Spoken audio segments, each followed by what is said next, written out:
গতকাল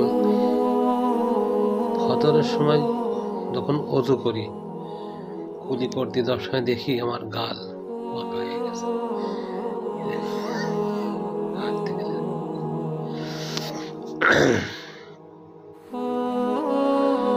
এটাকে বলে বেল পালসি।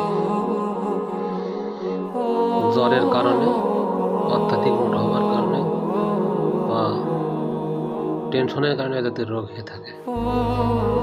মহান রব্বুল আলামিন আমাকে সুস্থ করে দিয়েছে। আমি এটা হওয়ার পরেই তাৎক্ষণিকভাবে আমি ডাক্তারের কাছে যাই।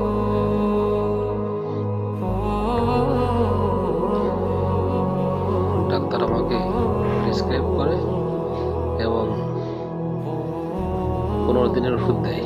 আজকে 2য় দিন চলছে, ইনশাল্লাহ অনেকটাই ভালো। কিন্তু এই রোগটা কেন হয়,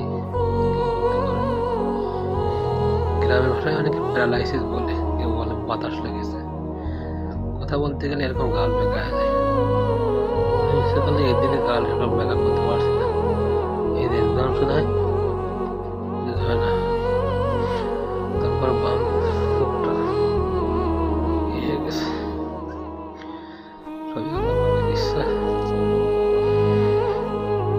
আল্লাহ আর কখন কি করে বলা যায় না।